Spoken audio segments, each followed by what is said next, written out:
A Mississippi family is demanding answers and accountability after a series of bizarre events surrounding the death of a father of two. Now, this all started back in March when Dexter Wade was hit by a police cruiser in Jackson, Mississippi as he was crossing a highway. That was on March 5th. Police claimed he had no identification. He was killed, and so he was buried in a pauper's cemetery. But the county coroner had reportedly identified him based on a prescription bottle he was carrying at the time of his death. And even though Wade's mother reported him missing on the 14th, it took 6 months for police to tell her that her son was dead. Now, this story doesn't end there. When Wade's body was exhumed just this week, attorneys for the family claim he was carrying his state ID card, a credit card, an insurance card, all of that inside his wallet, leading to more questions of why his family wasn't notified until months after his death and burial. And worse yet, they say his body was not embalmed, so it was severely decomposed.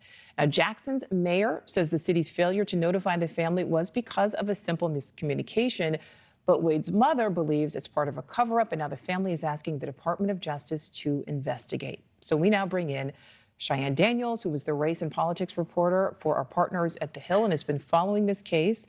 Cheyenne, thank you for your time. This has so many twists and turns. It seems confusing, to say the least. Where does the investigation stand right now?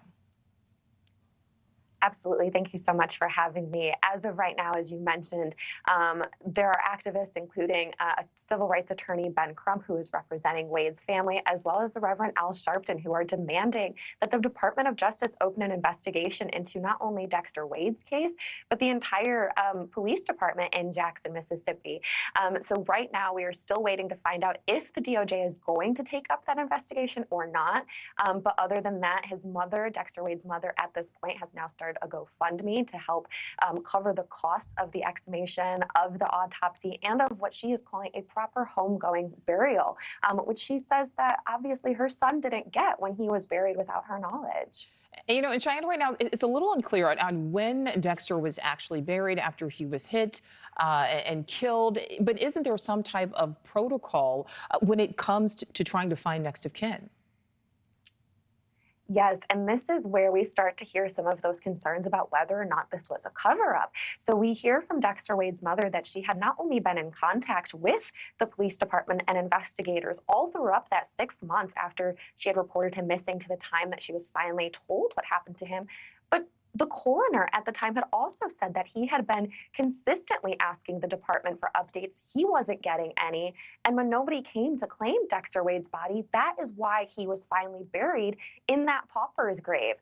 So there just seems to be, perhaps as the mayor is saying, that miscommunication, or, and this is what we are waiting to find out, is whether or not Wade's family is correct and this is some sort of cover-up. So, Cheyenne, as of right now, do we know any of the circumstances surrounding Wade's death other than that he was struck by that patrol vehicle, or is that portion of this case closed?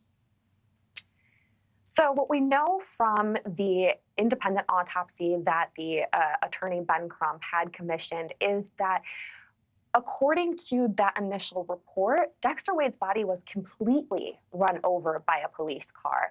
And as you mentioned, he was not properly embalmed, so he was severely decomposing. But what was also rather horrific about the initial report is showing that Dexter Wade had one of his legs amputated.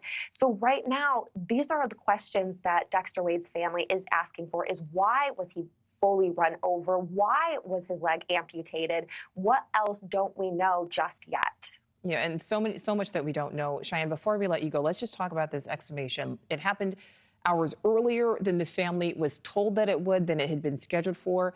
Do we know why? So, because the family then wasn't there, correct?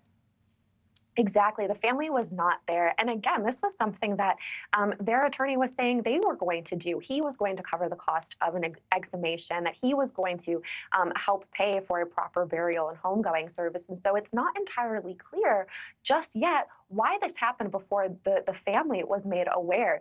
And again, we are still waiting for the full results of that autopsy to come out. Right now, we only have the initial report from the family's attorney, so still so many questions left unanswered. So many unanswered questions. Well, Cheyenne M. Daniels, race and politics reporter with our partners at The Hill, thank you. We appreciate it. Thank you for watching. Go to newsnationnow.com to find News Nation on your television provider. And don't forget to click the red subscribe button below to get more of News Nation's fact-driven, unbiased coverage.